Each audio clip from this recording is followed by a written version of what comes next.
Okay, I'm Lun, and I am a second year student from UP Diliman. For anyone wondering what to do for your portfolio in the talent test, my only advice for you is just post whatever you want. The requirements and what they actually want are pretty lenient actually. And so to give any of you future freshmen, incoming freshmen, like an idea of what to prepare, I thought I'd show off my portfolio from back in 2000 and Jesus Christ, I don't remember when this was from. 2018. I'm a second year. That was 1 year minus. Current year minus one, but I'm not very smart. So this is the cover.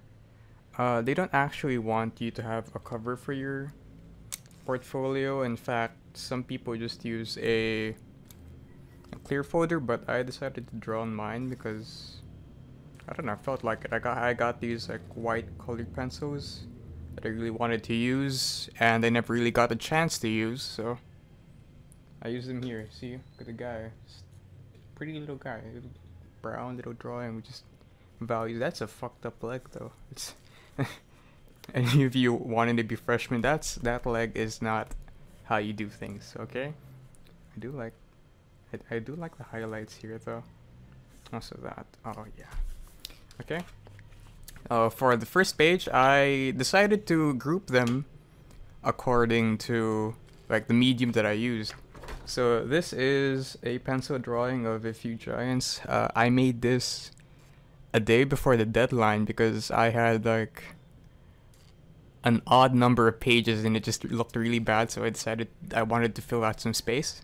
And this is what I did, a cute little pencil drawing of some dudes holding up a guy. I think he looks pretty cute. It's pretty bad though. It's a fucked up face. These are some drawings I made for Inktober. I call this one Waiting for Your Funeral because the guy looks sad and it's raining. I made this with India ink, a G pen, and just some ink wash. So the white parts over here are actually from a marker I had, which I think had acrylic ink. I don't know if anybody among there. I'm not actually a traditional artist. Shh. I don't know my mediums. And over here is just a bunch of knights. This was the very first Inktober that I did, and I only made it until day 8 until I gave up. But I did have these pretty nice pieces. I really like them. And here's the page all by itself. The lighting's pretty weird because of course it is. And now, wait just a second. Oh, so that's why. Okay. And here are more ink drawings I have, but these ones are with color. This one is this one I made. It's just a bunch of people drawing someone else. The one thing I always hear when making a portfolio is don't draw anime.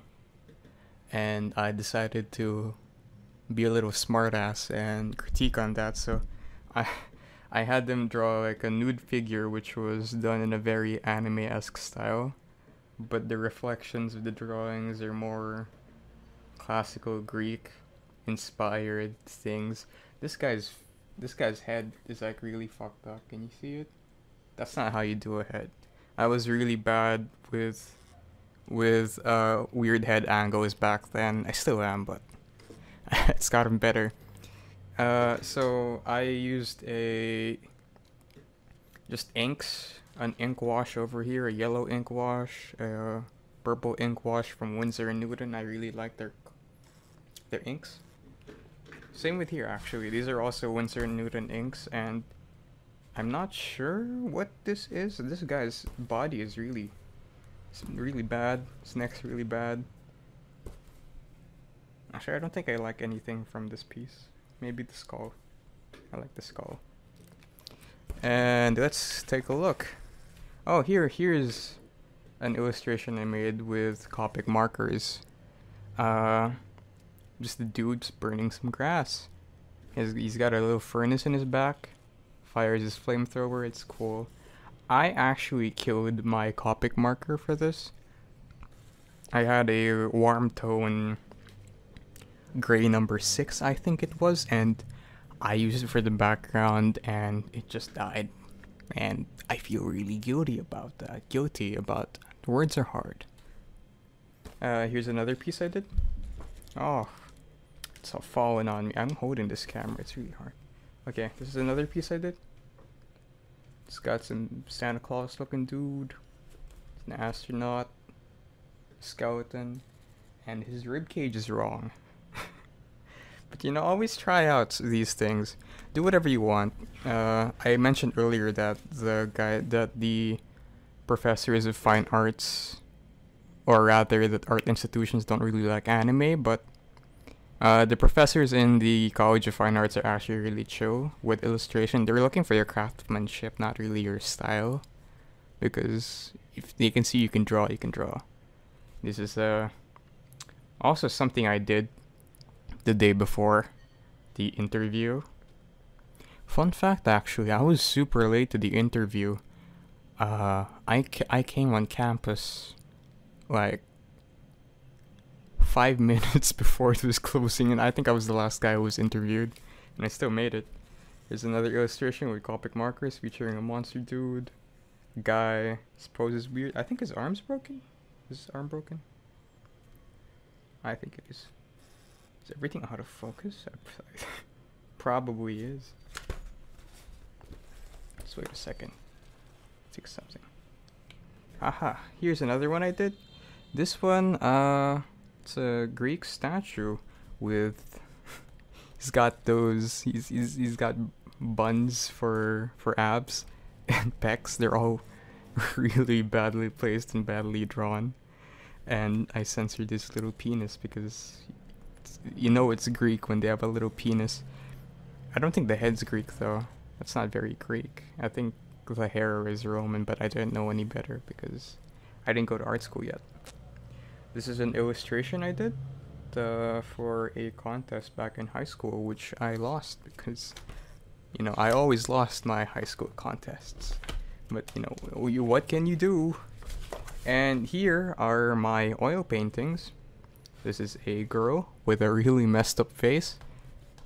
This is the first time I ever did oil painting by myself. This is the second time I ever did oil painting by myself, and it was really, really bad. Look at this guy. It's fucked up. I do like the shadows in these trees though. That tree looks okay.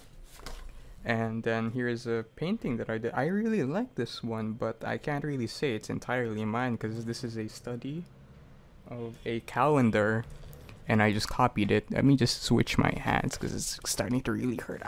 Okay. There we go.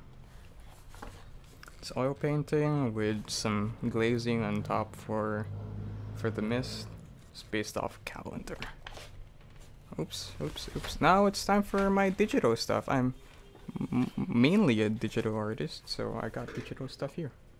Here is a character that I did for a World War 1 tabletop game. His name is Skinny Penis. That's all you can see. He looks like a skinny penis, doesn't he? Here is this thing. Here's this guy. He's smoking a cigarette. He's got a fucked up forehead. And his shoes. You know what? When I was interviewed, the professor actually looked at this and said, "I like this highlight. This highlight you put there. I really like it." And I just felt so validated because it was such a random thing to compliment. But he said, "That highlight? Hell yeah." Well, he didn't say hell yeah, but you get what I mean. These are some Angsty Illustrations I did. This is, and we almost could have met. It's just two people in the train, and then they just miss each other. And by miss each other, I mean they don't see each other, but, you know, they might have been really good friends. I based this off of this one YouTube video by the Dictionary of Obscure Sorrows. I might, I don't know. It's called the Moment of Tangency. Is it called the Moment of Tangency or Moment of Ascent? Whatever. It's basically just the people who almost could have met and could have been great friends. And that video really struck me. And I was like, damn, I gotta make some art based off this. This is a piece I did for the Clip Studio contest that I also didn't win because it's really bad. You might not see it now. It's much better in digital because all the details just get lost in print. Making art for print and for digital are two very different things, my dudes. Fuck. Here's a thing I did for Valentine's Day. It's a heart with a lot of people inside it. I think it's really cute. This one's a bunch of office environments I did. Here it is. Okay. Here's something I did for my school newspaper back in the 10th grade. It's about, it's a dude getting pinned down and presumably getting fucked in the ass. Now here's something near and dear to my heart. This is the very first piece of art I ever did for this game called Subterra, which I made. I conceptualized back in April 1 of 2018. I was playing the World War 1 game and I was waiting for my turn to happen. The turns take a long time because there are like 11 people playing the game, and I do this in between the turns. And I developed it over the next year with my good friend, we can call him Buttrift, and yeah, it's really near and dear to my heart. These are the classes from Subterra. This is the miner. He's like the melee build. He's just supposed to hit stuff up front. This one's called the Demolitionist. They make things explode. So the classes are based off of like what you'd expect to see down in the mines, because Subterra is a mining game. And with mining, there's like a lot of poisonous gas from the toxic gases or whatever from coal. And I thought, that sounds like something a plague doctor would fit into, because they believe in miasma theory, and I just turned the toxic gases from the mines into this thing called miasma, and they were basically just there to treat it. Here's the thing I did. It's a monster, it's some knights from this one concept I had called Space Knights. This is the knight. Her name is Minutes, and she's really stupid. Oh, this is the very first commission I ever did. My cousin recommended me to this one restaurant over in, I don't think I've actually been there, but it's a ramen place, and it's basically just like instructional videos, instructional mat where you can just learn how to eat ramen, because apparently you need instructions to know how to eat ramen. And here's the final piece of my portfolio. It's a comic called Whining About Life. I just pasted this. I sewed this in a comic app, and it sewed well. And here's a drawing I did for my friend Shib. Okay. And I think that's it. Oh wait, I got one more. It's a bunch of life drawing I did of some leaves on oil pastel on sandpaper. So that was my portfolio. It was on hot garbage back in 2018, but you know, that's how I got into UP Diliman. Don't go to art school, kids. You won't learn anything. Ooh.